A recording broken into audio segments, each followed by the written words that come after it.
নমস্কার সবাইকে। পায়েলস হেলদি কুকিংয়ে আপনাদের সকলকে স্বাগত। আমার আজকের রেসিপি গাজরের হালুয়া। শীতকাল মানেই বাজারে খুব সহজেই আমরা গাজর পেয়ে যাই, আর এর হালুয়া বানিয়ে নিয়ে ডেজার্ট হিসেবে আমরা পাশে রাখতেই পারি। এটা এমন একটা খাবার যেটা সকলেই কম বেশি পছন্দ করেন।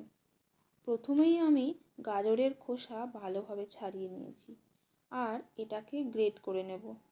এখানে আমি নিয়েছি প্রায় 600 গ্রাম মতো গাজর। সমস্ত গাজর গ্রেট করা হয়ে গেছে। এবার নিয়েছি 10 থেকে 15টা কাজু, আর কাজু আমি কুচি করে নিয়েছি। আপনারা চাইলে গোটাও দিয়ে দিতে পারেন। এবার কড়াই বসিয়ে দিয়েছি, আর কড়াইতে দিয়েছি 1 চামচ মতো ঘি। ঘি গরম হয়ে আসলে এর মধ্যে দিয়ে দেব কুচানো কাজু। কাজু লো ফ্লেমে একটু লালচে করে ভেজে নেব।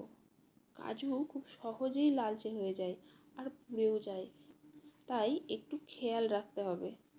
কাজু ভাজা হয়ে গেলে এগুলো একে একে তুলে নিয়েছি।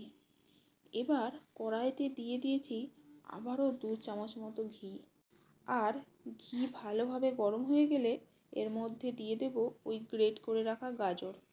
গাজর খুব ভালোভাবে ঘিতে ভেজে নেব। যেহেতু গাজর গ্রেট করে নিয়েছি, তাই গাজর এখানে ভাজতে ভাজতেই সেদ্ধ হয়ে যায়। আলাদা করে গাজর সেদ্ধ করার কোনো প্রয়োজন নেই। আপনারা গাজর কুচি করে কেটে নিয়েও বানাতে পারেন। সেক্ষেত্রে গাজর একটু সেদ্ধ করে নিলে ভালো হয়। কিছুক্ষণ ভাজার পর দেখুন গাজর অনেকটা নরম হয়ে আসে, আর এর কালারও কিছুটা চেঞ্জ হয়ে গেছে। গাজরের জল বেশ শুকিয়ে গেছে। আমার গাজর ভাজা প্রায় হয়ে গেছে। এবার এর মধ্যে দিয়ে দেব 500 গ্রাম মতো দুধ। দুধ গাজরের সাথে ভালোভাবে মিশিয়ে নিয়েছি। এবার গ্যাসের ফ্লেম হাইতে করে দেব, আর খুব ভালোভাবে ফোটাবো, আর একইভাবে নাড়তে থাকবো যাতে কড়াইয়ের নিচে লেগে না যায়। কিছুক্ষণ ফোটানোর পর দেখুন দুধ অনেকটা শুকিয়ে আসছে। এবার এর মধ্যে দিয়ে দেব 2 চামচ মতো গুড়।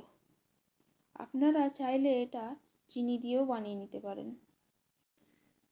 গুড় খুব ভালোভাবে মিশিয়ে নিয়েছি। গুড় আলাদা করে আর গলানোর কোনো প্রয়োজন নেই।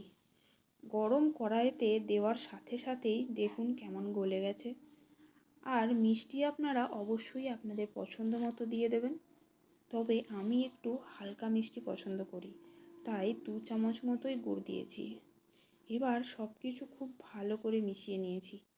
এই অবস্থায় কড়াইতে লেগে যাওয়ার খুব সম্ভাবনা থাকে, তাই খুন্তি দিয়ে একভাবে নেড়ে যেতে হবে, মানে হাত আপনার একেবারে ব্যথা হয়ে যাবে আর কি।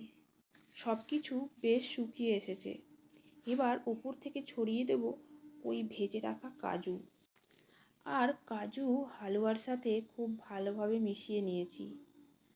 আপনারা চাইলে কাজুর সাথে কিশমিশ, আমন্ড, পেস্তাও কুচি করে দিতে পারেন। একেবারে রেডি আপনার গাজরের হালুয়া। আমি গরম গরম হালুয়া সার্ভ করে নেব। আপনারাও খুব সহজেই বানিয়ে নিতে পারেন এই গাজরের হালুয়া। ভিডিও ভালো লাগলে লাইক, কমেন্ট আর শেয়ার করতে ভুলবেন না। আর এই রকম নিত্য নতুন আরও ভিডিও পেতে আমার চ্যানেল সাবস্ক্রাইব করুন, আর পাশে থাকা বেল আইকনে প্রেস করুন। আজকের মতো টাটা।